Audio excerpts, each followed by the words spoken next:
Il y a des souvenirs des années 80 que seuls les vrais rats de bibliothèque, les passionnés de technologie et les rêveurs silencieux peuvent vraiment comprendre. Une époque où le salon devenait un laboratoire, où les premiers systèmes informatiques bourdonnaient et scintillaient comme de petites fenêtres sur un futur lointain. Une époque où l'on ne se contentait pas de lire des aventures, mais où l'on les créait soi-même en appuyant sur des touches, en lançant des dés ou en tirant un lourd joystick vers la gauche. Pour certains, les années 80 étaient chaotiques, bruyantes et pleines d'expériences. Mais pour les geeks, ce fut une décennie dorée qui a défié leur esprit, nourri leur imagination et changé leur vision du monde à jamais. Dans cette vidéo, nous voyageons à travers ces moments qui ont marqué les geeks de toute l'Europe. 10 souvenirs qui sont plus profonds que les tendances, plus profonds que la mode, plus profonds même que les films et les séries que tout le monde connaît. Ce sont les choses que seuls ceux qui, à l'époque, étaient assis, les yeux brillants devant l'écran ou se plongeaient dans des mondes étrangers à la lumière d'une lampe, peuvent réellement ressentir. 1. Commodore 64. Le début de tout souvenir de geek des années 80 commence presque toujours avec le Commodore 64. Cet appareil discret trônait dans les chambres d'enfants, les salons et les petits bureaux, mais son importance allait bien au-delà. Pour beaucoup, ce fut le premier portail vers un monde qui n'était plus fait de papier, mais de chiffres, de couleurs et de commandes écrites par soi-même. Le Commodore 64 était un endroit où l'on expérimentait, apprenait et jouait pendant des heures. Ses 16 couleurs semblaient alors un feu d'artifice, et la tonalité chaleureuse de sa puce sonore donnait vie même aux jeux les plus simples. De nombreux futurs programmeurs ont fait leurs premiers pas ici, sans se douter que ces frappes de clavier allaient un jour déterminer leur vie. Le C64 n'était pas seulement un ordinateur, mais le début d'une liberté intellectuelle qui a marqué les geeks de toute l'Europe et leur a montré que l'imagination et la technologie vont de pair. 2. Atari 2600. Après le Commodore 64, il y avait un deuxième cœur de chaque foyer geek des années 80, l'Atari 2600. Cet appareil a apporté l'ambiance des salles d'arcade directement dans le salon, bien avant que quiconque ne sache ce que deviendrait un jeu vidéo moderne. Avec son simple joystick et un seul bouton, il ouvrait des mondes qui semblaient alors illimités. Space Invaders, Pac-Man et toutes ces images pixelisées mais magiques laissèrent l'imagination des joueurs aller bien au-delà de ce que la technologie permettait. L'Atari 2600 était plus qu'une simple console. C'était un lieu de rencontre culturelle pour les familles et les amis. Un petit point lumineux dans la pièce qui promettait des aventures.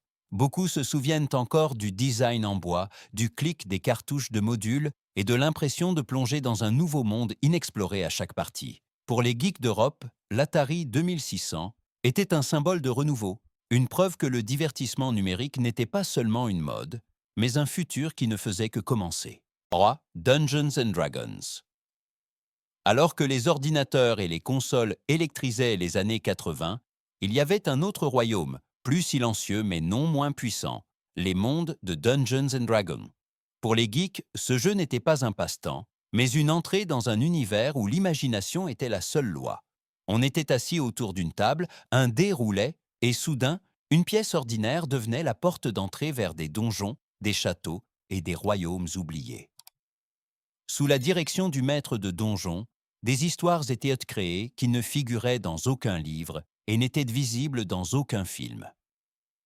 Dungeons and Dragons amenait les joueurs à devenir des héros, des magiciens, des voleurs ou des guerriers. Et chaque décision menait plus profondément dans une aventure qui n'était limitée que par leur propre imagination.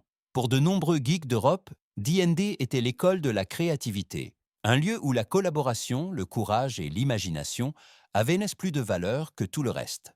C'était le genre d'expérience qui vous marquait et qui restait gravé dans votre mémoire bien après le dernier lancer de dés.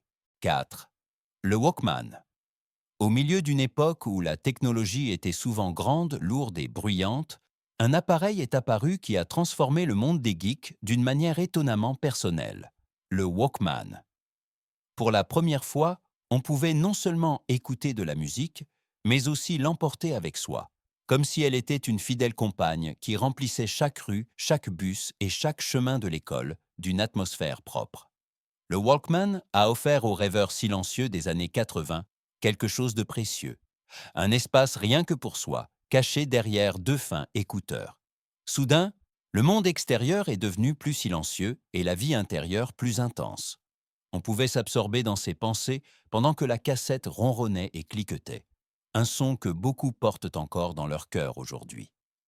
Pour les geeks qui vivaient souvent dans leur propre monde, le Walkman n'était pas un simple appareil, mais une libération. Il a rendu la musique mobile, intime et partie intégrante de leur identité. 5. La guerre entre VHS et Betamax. Dans les années 80, il y a eu une rivalité technologique qui a visiblement divisé les salons de toute l'Europe. La guerre entre VHS et Betamax. Pour de nombreux geeks, c'était plus qu'une question de goût, c'était un véritable choix de principe. Betamax offrait une meilleure qualité d'image, plus nette, plus claire, techniquement presque supérieure. Mais le VHS avait un avantage décisif. Des durées d'enregistrement plus longues, plus d'espace pour les films, les séries ou des soirées télévisées entières que l'on voulait absolument immortaliser. Tandis que les fabricants, les vidéothèques et les studios prenaient un parti, les fans étaient assis devant leur magnétoscope, attendant de voir quel standard déterminerait l'avenir. Au final, le VHS s'est imposé, non pas parce qu'il était le format le plus raffiné, mais parce qu'il était plus pratique et qu'il répondait mieux aux besoins quotidiens des gens. Pour les geeks qui observaient chaque détail, cette guerre des formats est devenue une métaphore du fonctionnement de la technologie. Ce n'est pas toujours le meilleur qui gagne, c'est souvent le plus utile. 6. L'ère des salles d'arcade.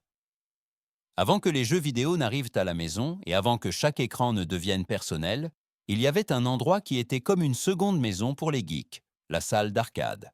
Sous la lumière vacillante des néons, les bornes d'arcade se tenaient serrées, les unes contre les autres, chaque machine étant un portail vers son propre univers. Pac-Man, Space Invaders et Donkey Kong n'étaient pas seulement des jeux, mais des épreuves qui exigeaient adresse, patience et parfois même du courage. Le tintement des pièces, les bips constants et les cris de joie ou de frustration des joueurs créaient une atmosphère qu'on ne trouvait nulle part ailleurs. Dans une salle d'arcade, on n'était jamais seul. On se tenait côte à côte avec des inconnus qui devenaient soudain des rivaux ou des alliés. Ces lieux ont formé une communauté bien avant l'existence des serveurs en ligne.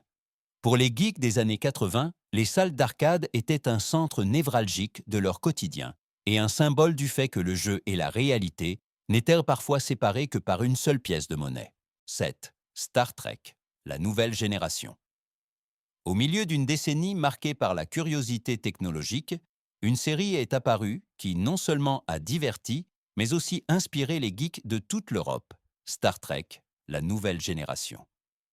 Ce nouvel équipage de l'Enterprise a insufflé un esprit nouveau dans un univers qui avait déjà un statut culte et a montré un futur à la fois complexe, plein d'espoir et profondément humain. Le capitaine Jean-Luc Picard, Data et les autres personnages n'offraient pas seulement des aventures dans l'espace, mais posèrent des questions sur la morale, la responsabilité et ce que le progrès signifie réellement. La série a touché la corde sensible d'une génération qui aspirait à un futur où science et éthique allaient de pair.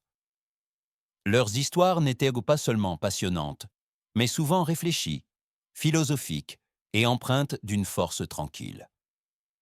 Pour les geeks des années 80, Star Trek, la nouvelle génération n'était pas simplement de la télévision, c'était une invitation à penser plus loin, à rêver plus grand et à regarder le monde avec un regard curieux. La magie du Rubik's Cube. Au milieu des années 80, un petit objet coloré est apparu qui a bientôt conquis le monde entier, le Rubik's Cube. Ce qui, à première vue, semblait être un simple jouet, est devenu pour les geeks un symbole de réflexion, de patience et d'élégance logique. Chaque rotation, chaque case colorée déplacée et chaque nouvelle tentative ressemblait à une compétition personnelle contre le chaos lui-même. La magie du cube résidait dans le fait qu'il n'offrait rien à personne. Il fallait trouver la solution, étape par étape, rotation par rotation. Pour beaucoup, le moment où toutes les couleurs s'alignaient parfaitement pour la première fois fut un triomphe qui allait bien au-delà d'un simple jouet. Le Rubik's Cube mettait l'esprit à l'épreuve et reflétait en même temps l'esprit d'innovation d'une décennie où tout semblait possible, tant qu'on était prêt à relever le défi. 9. La série de comics Watchmen. Avec Watchmen, une œuvre est apparue à la fin des années 80 qui a changé à jamais le monde de la bande dessinée. Ce n'était pas une simple histoire de super-héros, mais un miroir de l'humanité, sombre, sans compromis et plein de zones grises morales.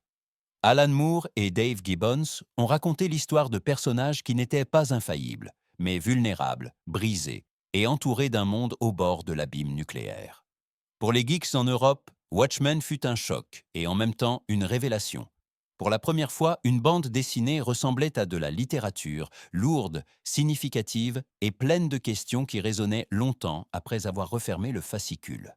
Les personnages emblématiques comme Rorschach et Dr Manhattan sont devenus les symboles d'une nouvelle narration mature qui a montré à quel point ce médium pouvait être profond lorsqu'on le prenait au sérieux. Watchmen a ouvert la porte à une nouvelle ère des romans graphiques et reste à ce jour l'un des souvenirs les plus marquants de la culture geek des années 80. 10. La révolution de l'ordinateur personnel. À la fin des années 80, il y a eu un changement qui allait plus loin que n'importe quel jeu, série ou gadget auparavant. La révolution de l'ordinateur personnel. Des appareils comme l'IBM PC et le Macintosh ont apporté une nouvelle réalité dans les foyers et les bureaux d'Europe.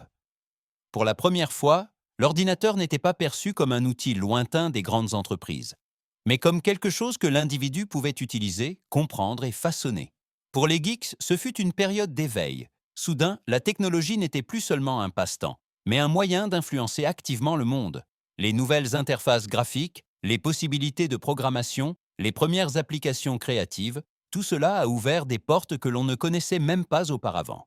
L'ordinateur personnel a changé la façon dont les gens pensaient, travaillaient et rêvaient, et il a façonné une génération qui non seulement attendait l'avenir numérique, mais le créait. Pour les geeks, cette révolution n'était pas une tendance, mais le début d'un voyage à vie. Quand nous examinons tous ces souvenirs des années 80, une image se dessine qui va bien au-delà de la nostalgie. C'est le portrait d'une génération de geeks qui n'a pas seulement joué, bricolé ou collectionné, mais qui a rempli le monde d'idées qui sont devenues plus tard la base de notre présent. Chaque console, chaque dé, chaque bande dessinée et chaque système informatique précoce était plus qu'un objet. C'était une étincelle qui allumait quelque chose à l'intérieur. Le courage d'être différent, la joie de découvrir, la capacité de trouver son propre chemin dans une époque pleine de changements. Ces 10 souvenirs sont si puissants parce qu'ils montrent à quel point nous sommes façonnés par des moments qui, à l'époque, semblaient peut-être insignifiants, mais qui, en réalité, ont formé notre pensée, nos sentiments et notre vision de l'avenir. Les geeks des années 80 étaient tout souvent sous-estimés, mais ils ont été les premiers à comprendre que l'imagination et la technologie peuvent créer des mondes entiers ensemble. Et c'est peut-être précisément là que réside la beauté de ce retour en arrière, que nous réalisons le chemin parcouru et qu'en même temps, nous sentons à quel point ces vieilles étincelles brûlent encore vivement en nous.